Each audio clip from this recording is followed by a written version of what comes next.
Alright, welcome to today's lessons on selection structures. Today we're going to be taking a look at different programming structures that exist. Then we'll zoom in on the selection structure and how to make logical comparisons in Alice.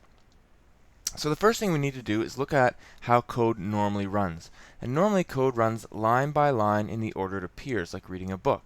So the first line of code is run first, followed by the second line, followed by the third line, and so on till you reach the end of the program. But sometimes you want to change the behavior of your code.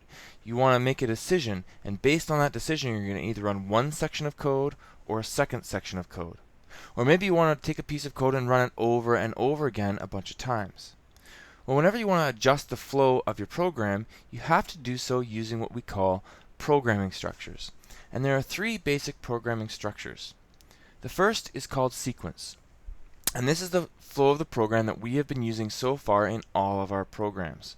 So it's normal line by line, one line at a time, starting at the beginning, working the way through the end. That's sequence. The second type of programming structure is called selection, and that's what we're going to talk about today. This is where we make a decision on a program, and based on that decision, we either run one section of code or another section of code. And the third type of programming structure is called repetition, and that's what we'll be looking at in the upcoming weeks. And this is where a block of code is repeated over and over again a bunch of times. So selection structures. As I've said before, a selection structure is when I compare two or more values, and based on that comparison, I'm going to do one thing or another. And all of the comparisons that I make are going to result in a true or false answer, or a Boolean result.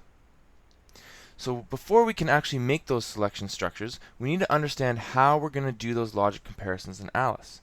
And the way we're going to do them is by using something called a relational expression.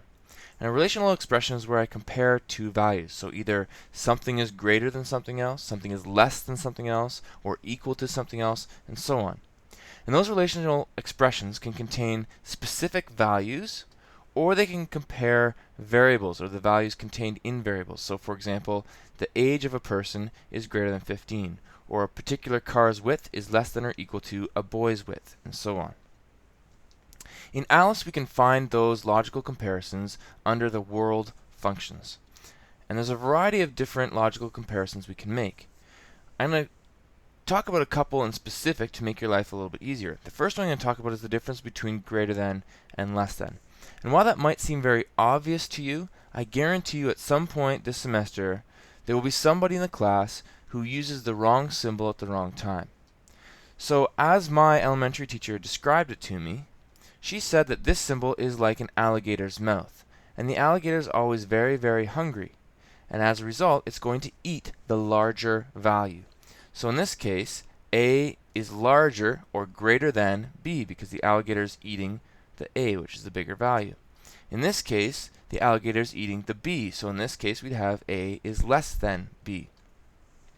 I also want to look at the equal sign here. The double equals here is to tell me if A is equal to B. It's asking the question, is A equal to B? This is very different from when we use a single equal sign, which would be called the assignment operator, because the single equal sign will take whatever value is on the right-hand side of my equation and place it on the left-hand side, forcing those two values to become equal. So two equal signs is checking to see if they're equal. One equal sign makes them equal. So now that we know how to make our logical comparisons, we can check out a couple of different types of selection structures. The first is called a single case statement. And in the single case statement, we have our if statement. So this is our keyword if, telling me that I'm going to do a decision structure. And then I'm going to check my logical expression where I'm going to compare my values. And if that logical expression is true, then I'm going to run a particular statement or line of code. So for example, in my program, I want to check if my mark is greater than or equal to 50. If it is, then I'm going to output you pass. And if not, I'm not going to output anything. I'm just going to continue on with my program. And here's what that would look like as code. So I've declared a variable, numeric variable called mark. And we'll assume that somewhere I've given mark a value in my program.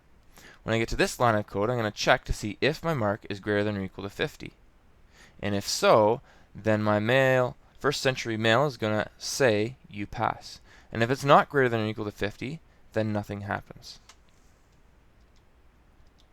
I can also do the exact same thing, but using multiple statements or lines of code.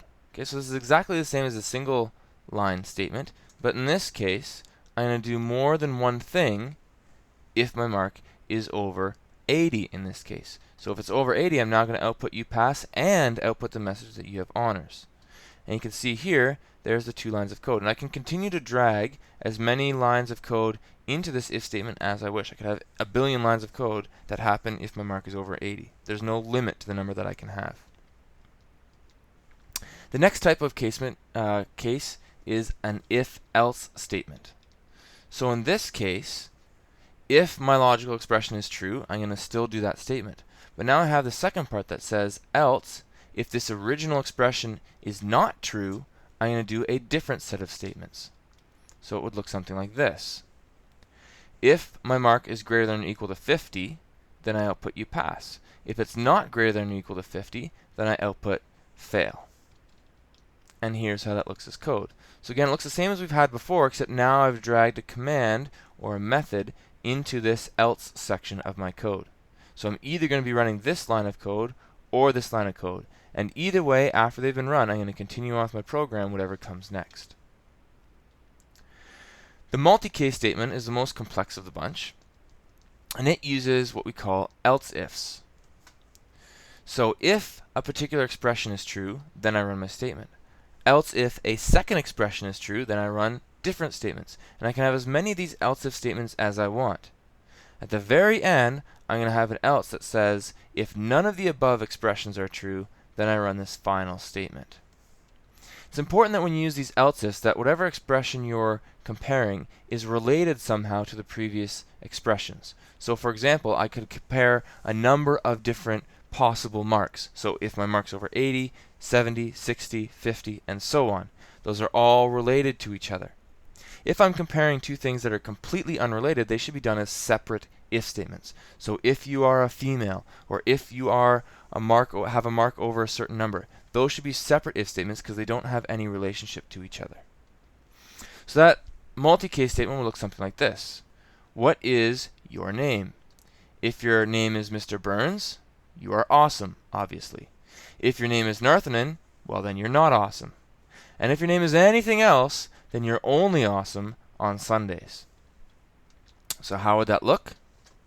Again, I've got my variable called username. I've given it a value somewhere in my program. And here I say, if username equals Mr. Burns, then you're awesome.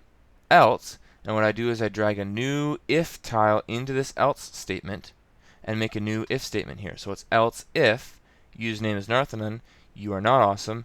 Else, if neither of those two previous ones are true, you are only awesome on Sundays. Okay, that's it. That's all we have to talk about today for our selection structures. We'll see you in class tomorrow where we'll test it out.